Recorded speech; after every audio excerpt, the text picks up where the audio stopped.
Hi everyone, this is Donny Lowy from Closeout I have a wholesale business that supplies merchandise to resellers, including to flea market vendors. I once upon a time also sold at a flea market, actually sold at 3 different flea markets, so I'd like to share with you some of my sales tips that I learned at the flea market. So sales tip number 1 is you need to compete at price and at flea market. There are going to be many vendors selling the same or similar merchandise, and whoever has the lowest price is generally going to get the sale.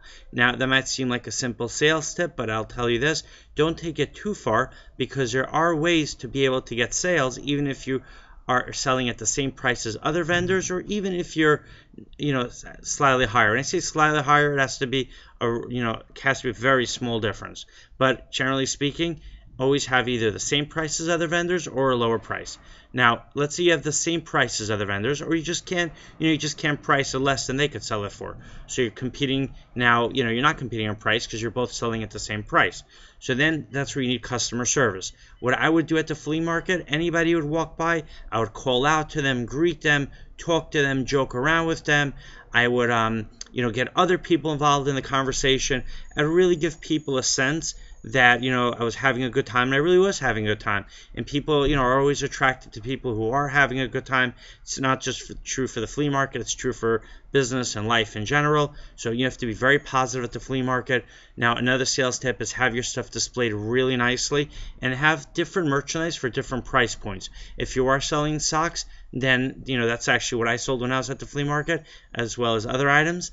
So start out by having socks that are priced at a lower price point, mid price point, and high price point. This way, if someone is looking for a really high quality item and they're able to pay more for it, they can buy the more expensive socks. If someone is looking for decent quality socks, but they don't want the most expensive socks, you give them the socks at the mid price point, and then you have socks at the lower price point for people who either just need the socks for that day, or they just can't afford, really can't afford to pay for the middle or higher price socks, so you'll just give them the lowest price socks possible. Another get sales tip is do bundling. Figure out your cost for the items and always encourage customers to buy more than one item. For example, the socks. My price back then for the socks, I believe, was about $3 a dozen. So for a package of 6 pairs, my cost was $1.50. I would sell one package for $4 each, or 3 packages for $10 each. So my price per dozen was $3, and I could get $10 for the dozen. Now, when I started getting a lot more competition and I had to sell the socks at a lower price, I would sell a package of, 6 pairs for $3 each, and this way, even if I only sold that one package, I already covered my cost for the dozen, and later on, when I sold the next package, it was all profit. So I would sell one package of 6 pairs for $3, cover my cost, then encourage the customer to buy a second package for only $2 more. And they said that's a great deal. They're getting 12 pairs of socks for $5, and I would be making $2 per dozen. And of course, the more you sell, the more you'll make. And don't focus on what you're making on each item, but focus on what you're making at the end of the day. So for instance, let's say at the end of the day, you're left with 10% of your merchandise, and you've already covered your cost for the spot. You've already made a profit on all of the merchandise because you've sold so much of the merchandise that it's covered the cost and giving you a profit for the entire merchandise. Then don't go home with that merchandise.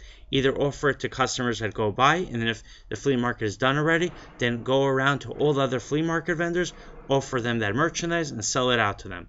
Now you might say, look, why don't you just hold it on until the next flea market?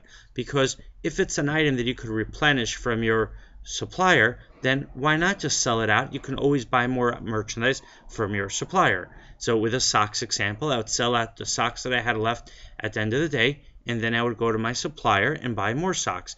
But if it was an item which I couldn't easily get again, let's say it was a special closeout of dresses or a special closeout of men's dress shirts, then I wouldn't just sell it out because I know that I wouldn't be able to get more of it next week, and I could always sell those items next week at a slightly higher profit. Alright, if you have any questions, please call me or send me an email. My website is closeoutexplosion.com.